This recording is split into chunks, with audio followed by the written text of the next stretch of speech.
నిండిన సాయి పాదం చూచి చూపెట్టుటే బాబా పదం.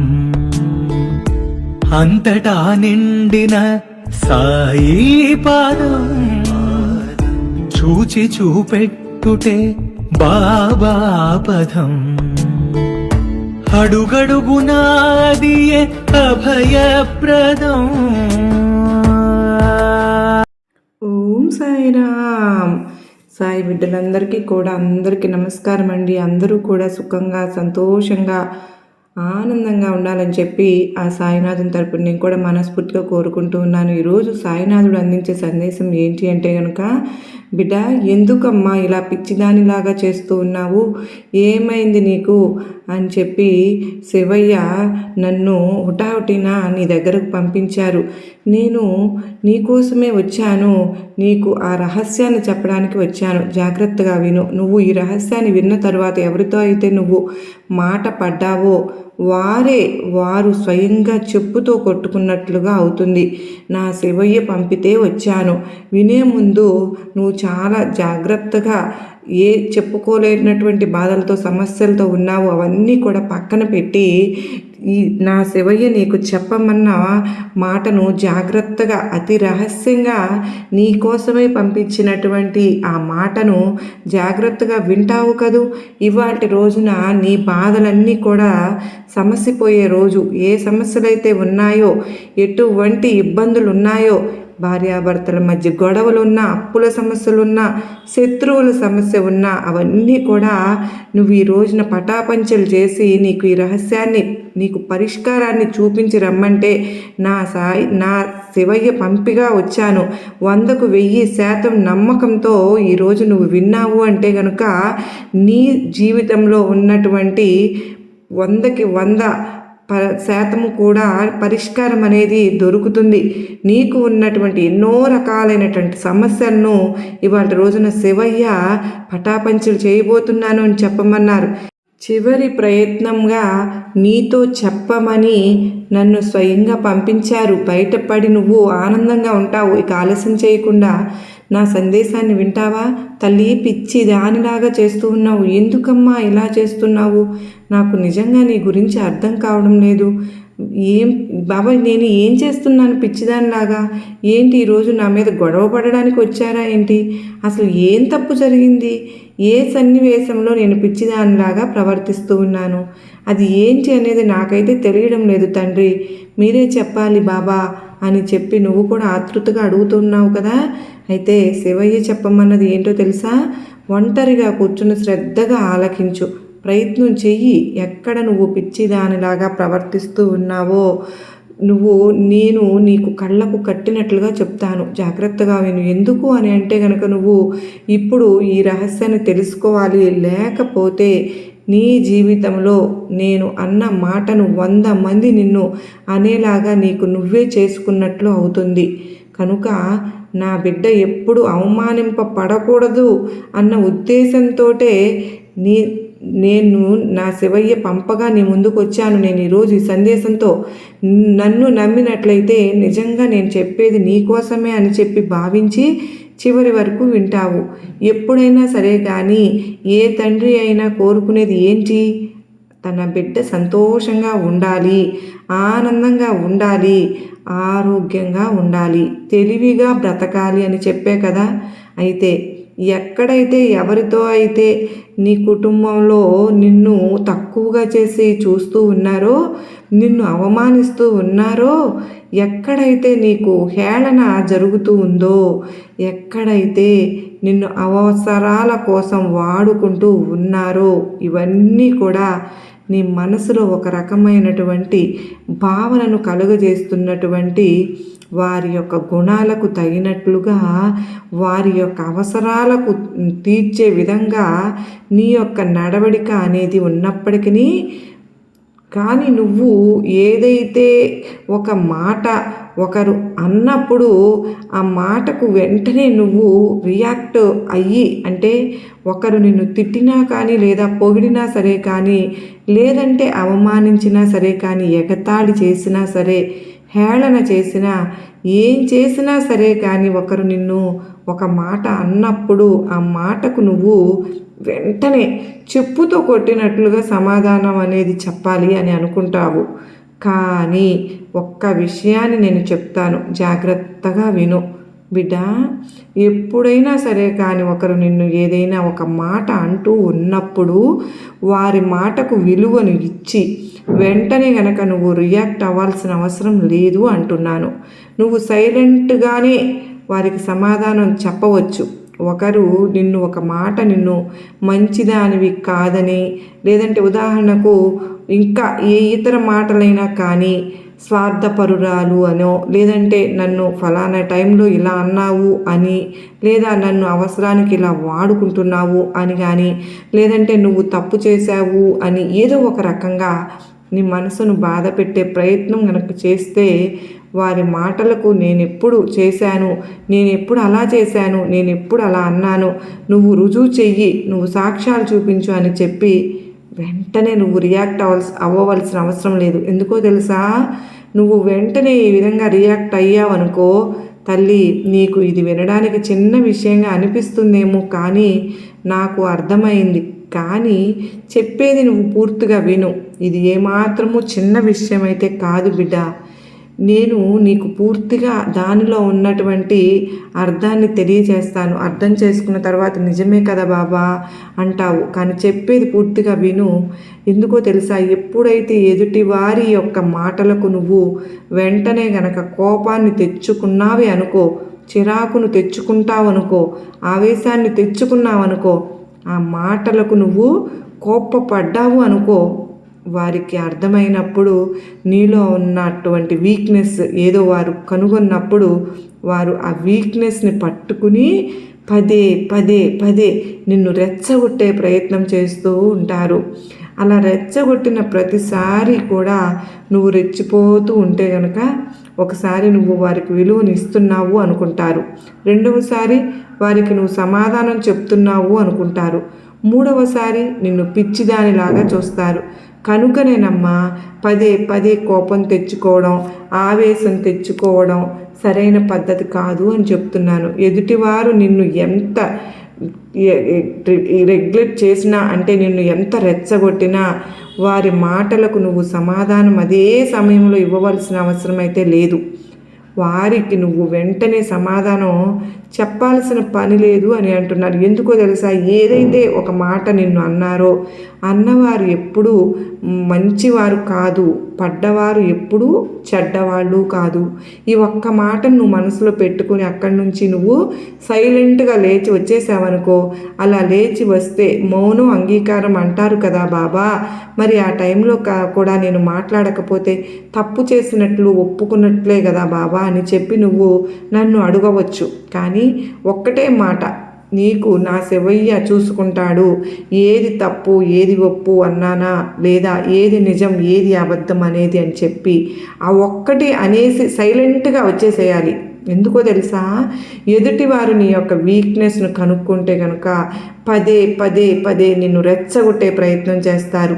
ఆ యొక్క రెచ్చగొట్టే ప్రయత్నంలో నువ్వు రెచ్చిపోయిన టైంలో నిన్ను ఒక పిచ్చివానిలాగా వారే ముద్ర వేసేస్తారు. కనుకన అలాగ ఎదుటివారు నిన్ను ఎక్కడైతే అన్నారో ఆ విషయం దగ్గర వారే సిగ్గుపడే విధంగా నీ యొక్క ప్రవర్తనలో మార్పు రావాలి. నేను ఇతన్నా అంది, లేదా నేను ఈ అమ్మాయినా అన్నది అని చెప్పి వారికి వారే సిగ్గుపడే విధంగా నీ యొక్క నడవడిక అనేది ఉండాలి తల్లి. ఇలా ఈ యొక్క రహస్యాలు నువ్వు తెలుసుకుంటే చెప్పుతో కొట్టి, అంటే నువ్వు చెప్పుతో కొట్టకుండానే వారికి చెప్పుతో కొట్టినట్లుగా సమాధానం ఇచ్చినట్లు అవుతుంది. బిడ్డ, నువ్వు సైలెంట్గా ఉన్నంత మాత్రాన నువ్వు చేతగాని దానివి కాదు, లేదంటే తెలివి తక్కువ దానివి అంతకంటే కాదు. ఎక్కడ ఎప్పుడు ఏ మాట ఎలా వాడాలో నువ్వు పూర్తిగా తెలుసుకున్న దానివి అవుతావు. ఎప్పుడైనా ఒక విషయం మాత్రం గుర్తుపెట్టుకో తల్లి, ఒకరు నీకు అపకారం చేస్తారు, ఒకరికి నీ మీద ప్రేమ లేదు, ఒకరికి నీ మీద ఎటువంటి శ్రద్ధ లేదు, ఒకరు అసలు నిన్ను పూర్తిగా బయటి వారిలాగానే చూస్తూ ఉన్నారు. కానీ నువ్వు వారి మీద ఎన్నో హోప్స్ అంటే ఎన్నో ఆశలు పెట్టుకుంటూ ఉన్నావు. నన్ను నా వారిలాగా చూసుకుంటారు, నన్ను ప్రేమగా చూసుకుంటారు, నన్ను మంచిగా చూసుకుంటారు, నన్ను బాధ్యతగా చూసుకుంటారు అని చెప్పి, కానీ నువ్వు ఆశించినటువంటి ఫలితం అటు నుంచి ఏ చిన్నది కూడా రావడం లేదు. అయినా సరే కానీ నువ్వు నా మీద ఎందుకు ప్రేమ చూపించవు, నా మీద ఎందుకు జాలిని చూపించవు, నేను అంటే నీకు ప్రేమ లేదా, నువ్వు అలా నాశనం అయిపోతావు, ఇలా నాశనం అయిపోతావు, నువ్వు అట్లాంటి దానివి, నువ్వు ఇట్లాంటి దానివి అని చెప్పి పదే పదే వారి ప్రేమ కోసం ఒక భిక్షలాగా అడుక్కోవడం కాదు. కడుపులో లేని ప్రేమ కాళ్ళ మీద పడినా కూడా రాదు అన్న విషయం నువ్వు మొదటిగా తెలుసుకోవలసిన విషయం. ఎప్పుడు కూడా ఎదుటివారి ప్రేమ కోసం నువ్వు కాచుకుని ఎదురు చూస్తూ ఉన్నట్లుగా వారికి కనిపించనే కూడదు. ఎప్పుడైనా సరే వారు నిన్ను నిర్లక్ష్యం చేస్తున్నట్లయితే అంతకంటే ఎక్కువగా నీ ప్రవర్తన వారిని నిర్లక్ష్యం చేసే విధంగా ఉండేటట్లుగా ఉంటేనే నీకు అవతలి వారి దృష్టిలో విలువ పెరుగుతుంది అని చెప్పి తెలుసుకో. నువ్వు తెలిసి ఒక బురద మీద నువ్వు రాయి వేస్తే ఆ బురద వచ్చి చింది నీ మీదే పడుతుంది. అలాగే పెంట కుప్ప మీద రాయి వేస్తే ఆ కంపు వచ్చి నీకే దొక్కుతుంది, అంటే నిన్నే తాకుతుంది కదా. ఇదంతా కూడా నీకు అవసరం లేదు కదా తల్లి. ఎదుటివారు బురద అని తెలిసినప్పుడు నువ్వు వెళ్ళి మళ్ళీ ఆ బురదనే ముట్టుకుంటే నీ చేతులే బురద అయిపోతాయి కదా. కనుక ఎవరు ఎటువంటి వారో తెలిసినప్పుడు వారితో అనవసరంగా వాదనకు దిగడం సరైనది కాదు. పదే పదే వాదించడం, పదే పదే రెచ్చగొట్టడం, పదే పదే ఒకరి ప్రేమ కోసం ఒకరు అడుక్కోవడం, నాకు విలువ ఇవ్వు, నాకు మర్యాద ఇవ్వు అని చెప్పి అడగడం, నా మీద శ్రద్ధ చూపించు, నీకున్నది నాకు ఇవ్వు అని చెప్పి అడగడం, ఇలాగే ఇవన్నీ ఎప్పుడైతే నువ్వు చేయడం మానేస్తావో అప్పుడే నువ్వు నిజమైన తెలివైన దానివి. ఇప్పుడు అర్థమవుతుంది కదా తల్లి నేను ఏం చెప్తున్నాను అనేది. నువ్వు ఎవరి విషయంలోనైనా సరే కానివ్వు తల్లి, ఉదాహరణకు నీ భర్త విషయంలో భార్య అయినా సరే కానివ్వు, భార్య విషయంలో భర్త అయినా సరే కానివ్వు, నిజానికి నువ్వు 100% అవతలి వారి మీద చూపిస్తున్నప్పుడు కనీసం 100లో 90 అయినా సరే అవతలి వారు చూపిస్తే నీకు బాగుంటుంది కదా. కానీ ఆ 90% కాదు కదా, కనీసం నీ మాటకు విలువ కూడా ఇవ్వకపోతే, గౌరవం కూడా ఇవ్వకపోతే, కేవలం అవసరాలకు మాత్రమే నిన్ను అడ్డు పెట్టుకుంటూ ఉంటే, తరువాత కూరలో కరివేపాకులాగా తీసి పడేస్తూ ఉంటే, నీకు ఒక మనసు ఉంది, నీకు ఒక మనస్సాక్షి ఉంది, వారు లేకుండా నువ్వు బ్రతకగలను అని చూపించాలి. నువ్వు లేకుండా వారు ఏ పనైనా చేసుకోగలుగుతున్నారు, నీ మాట వినకుండా వాళ్ళు సంతోషంగా ఉండగలుగుతున్నారు, నీ గురించి ఆలోచించకుండా గడపగలుగుతున్నారు. నీ యొక్క మాటలకు కానీ, ప్రవర్తనకు కానీ, నీ యొక్క ఎమోషన్స్కు కానీ, నీ యొక్క మానసిక స్థితికి కానీ, నువ్వు చెప్పే విలువైన మాటలకు కానీ దేనికి కూడా వాళ్ళు స్పందించడం లేదు. అటువంటప్పుడు వారి స్పందన కోసం జీవితాంతం ఎదురు చూస్తూ గడుపుతావా? ఇక నీకంటూ జీవితం లేదా? వారే నీ జీవితమా? వారిని మార్చే యొక్క ఈ ప్రక్రియ అనేది నీకు జీవితాంతం ఉంటుందా? ఎక్కడా కూడా నువ్వు ఇంకా ఆగే ప్రసక్తే లేదా? నువ్వు తెలుసుకునే అవకాశమే లేదా? తల్లి సైలెంట్గా ఉండి ఎవరు నీకు ఎంతవరకు గౌరవిస్తూ ఉన్నారో, ఎవరు నీతో ఏ విధంగా మాట్లాడుతూ ఉన్నారో నువ్వు మొదట దాన్ని పరిశీలించు. ఆ మాటలకు తగినట్లుగా నువ్వు కూడా రెస్పాండ్ అవ్వు. అక్కడ సమాధానం ఇస్తే సాగుతుందా లేదా? సమాధానానికి అక్కడ విలువ ఉందా లేదా?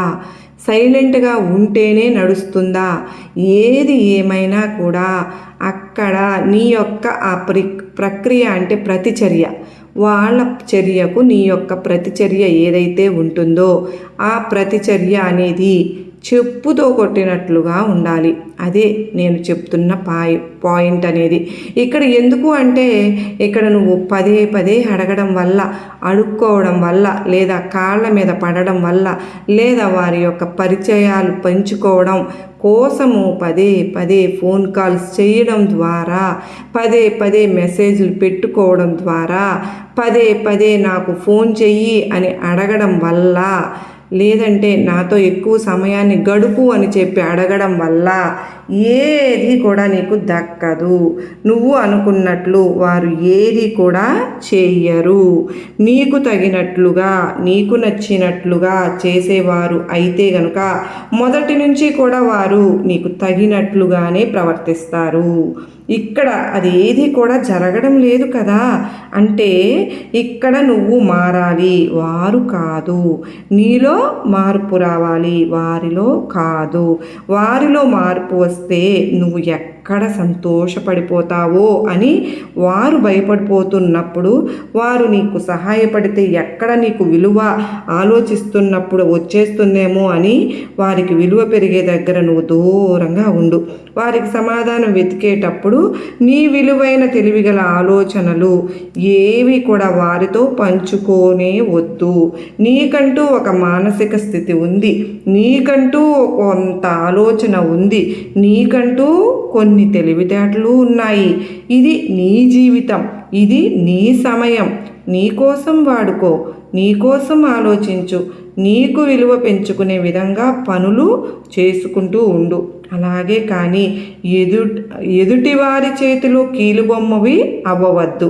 ఎదుటివారు రమ్మన్నప్పుడు వెళ్ళడం, పొమ్మన్నప్పుడు వెళ్ళిపోవడం, ఎదుటివారికి తగ్గట్లుగా వారి యొక్క ఆలోచనలకు తగ్గట్లుగా ముందుగానే వారి యొక్క అవసరాలు తీర్చేస్తూ ఉండడం, ఇలా పిచ్చిదానిలాగా ఎప్పుడు కూడా ప్రవర్తించనే వద్దు. ఇది ఎంత ఇంట్లో వారు అయినా కానీ, ఎంత నీ సొంత వారు అయినా సరే కానీ, ఎంత నీ జీవిత భాగస్వామి అయినా సరే కానీ, ఎంత నీ యొక్క రక్త సంబంధం అయినా కానీ, ఎంత నీ యొక్క దూరపు బంధువులైనా కానీ, ఇదే ప్రక్రియ, ఇది అనేది ఖచ్చితంగా ప్రతి ఒక్కరి విషయంలో వర్తిస్తుంది. ఎందుకంటే ఇక్కడ నువ్వు మనిషివి, బొమ్మవి కాదు తల్లి. నా శివయ్య ఎంత బాధపడుతున్నారో, అయ్యో నా బిడ్డ ఎంత తెలివి తక్కువగా ప్రవర్తిస్తోంది అని చెప్పి నన్ను హుటాహుటిన పంపితే నేను వచ్చానమ్మా తల్లి. అలాగే మరొక చిన్న విషయం చెప్తాను, వింటావా? ఏది కూడా నిన్ను బాధ పెట్టే విషయాలు, నిన్ను నొప్పించే విషయాలు, నిన్ను అవమానం చేసిన విషయాలు ఏది కూడా నువ్వు జ్ఞాపకం ఉంచుకోవలసిన అవసరం లేదు. ఈ విధంగా నువ్వు జ్ఞాపకం ఉంచుకోవడం అనేది నీకు ఒక శాపంగా మారుతుందని గుర్తుపెట్టుకో. ఎక్కడివి అక్కడ వినడం మర్చిపోవడం, నువ్వు మరచిపోయి నీ జీవితంలో ప్రశాంతంగా గడపాలి. జ్ఞాపకం ఉంచుకోవడం అంత శాపం అనేది మరొకటి ఉండదు. మరచిపోవడం అన్నంత అదృష్టం అనేది మరొకటి ఉండదు. కనుక శాపాన్ని కోరుకుంటావా, అదృష్టాన్ని కోరుకుంటావో అది కేవలం నీ యొక్క ఆలోచన విధానం మీద మాత్రమే ఆధారపడి ఉంటుంది. ప్రతిదానికి వాళ్ళు నన్ను అప్పుడు ఇలా అన్నారు, ఇప్పుడు ఇలా అన్నారు, అప్పుడు ఆ టైంలో నన్ను ఇలా అవమానించారు, ఆ టైంలో నన్ను ఇలా ఇది చేశారు అని చెప్పి నువ్వు ప్రతిదీ కూడా జ్ఞాపకం ఉంచేసుకుని తవ్వుకుని నీ మనసులో నువ్వు బాధ పెట్టుకుంటే, ఆ బాధ కలిగినప్పుడు నీకు చెడు హార్మోన్స్ అనేవి విడుదల అవుతూ ఉంటాయి. అయితే నీ యొక్క శరీరం అనేది ఆ యొక్క నెగిటివిటీ అనేది నింపుకుంటే ఎవరికి నష్టం? నీకు నష్టమా? నిన్ను బాధ పెట్టిన వారికి నష్టమా? కనుక నిన్ను నువ్వు నష్టపరుచుకునే పని పిచ్చి దానిలాగా చేసుకోవద్దు. ఎక్కడివి అక్కడ మరచిపో. మంచి విషయాలైనా చెడ్డ విషయాలైనా ఏదైనా సరే కానీ నువ్వు ఏవి కూడా గుర్తుంచి పెట్టుకోవాల్సిన అవసరం లేదు. నీకు ఎంత మేధాశక్తి అవసరం లేదు. ఇప్పుడు నువ్వు ఏదైతే జరుగుతుందో దాని గురించి మాత్రమే ఆలోచించు. ఇంకొక పిచ్చి విషయం ఏంటో తెలుసా? చెప్పమంటావా తల్లి? నువ్వు ఉదాహరణకి నేను ఒక మాట చెప్తాను.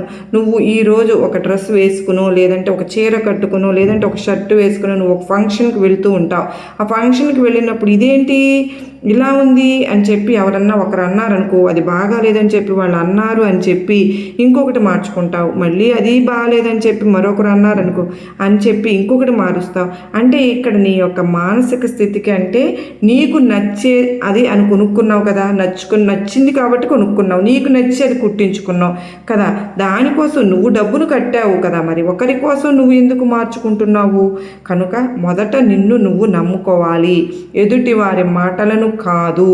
నువ్వు మార్చుకుంటూ ఉంటే నీలో ఆ బలహీనతలను కనుగొని వారు మరొకటి సలహా ఇస్తూ ఉంటారు. ఒకసారి బట్టల దగ్గర సలహా ఇచ్చిన వారు మరొకసారి నీ జీవితం దగ్గర సలహాలు ఇస్తారు. కనుక ఎదుటి వారికి ఎప్పుడు కూడా ఆ ఛాన్స్ ఇవ్వవద్దు. నిన్ను నువ్వు నమ్ముకోవాలి, నీకు నచ్చినట్లు నువ్వు బ్రతకాలి.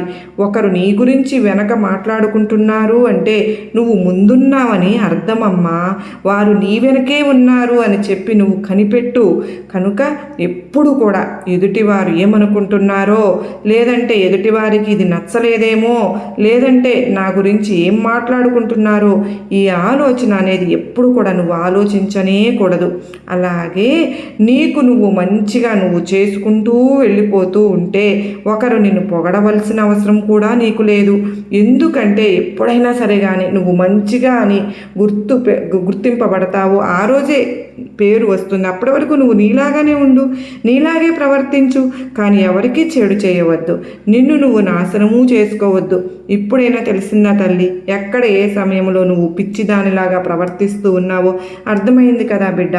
నీకు నా శివయ్య ఈరోజు ఇదంతా కూడా తెలియపరచమంటే నీకోసం పరుగున వచ్చానమ్మా. నీకు తెలియపరచడం కోసమే ఈరోజు ఈ సందేశాన్ని నీ ముందుకు మాత్రమే తీసుకొచ్చాను. మరి ఇది కేవలం నీ కోసం మాత్రమే చెప్పబడిందని అర్థమైంది కదా అని చెప్పి ఈరోజు సాక్షాత్తు సాయినాథుడు మనకు చాలా చక్కటి సందేశాన్ని అందించారు కదండి. ఈ సందేశం అందరికీ కూడా నచ్చింది, అర్థమైంది, గొప్ప నమ్మకాన్ని ధైర్యాన్ని కలిగించింది అని చెప్పి అనుకుంటున్నాను. నచ్చింది, అర్థమైంది అని చెప్పి అనిపించిన ప్రతి ఒక్కరూ కూడా ఈ వీడియోకి చిన్న లైక్ ఇవ్వండి. హైప్ అనేది వస్తుంది కదండి, హైప్ని నొక్కినట్టయితే ప్రెస్ చేసినట్టయితే మన ఛానల్ ఇంకా కొంతమందికి రీచ్ అవుతుంది. మరి మన ఛానల్ మొదటిసారిగా చూస్తున్నారండి, ప్లీజ్ అండి సబ్స్క్రైబ్ చేసుకుని నాకు సపోర్ట్ అందించండి. మరో చక్కని సందేశంతో మరలా మీ ముందుకు వస్తాను. అంతవరకు ఆ సాక్షాత్తు శివయ్య ఆశీస్సులు, బాబా వారి ఆశీస్సులు మనందరిపైన నిండుగా మెండుగా ఉండాలని, మన కుటుంబ సభ్యులందరిపైన ఎల్లకాలం ఉండాలని చెప్పి నేను కూడా మనస్ఫూర్తిగా కోరుకుంటూ సర్వే జనా సుఖినో భవంతు, లోకా సమస్త సుఖినో భవంతు.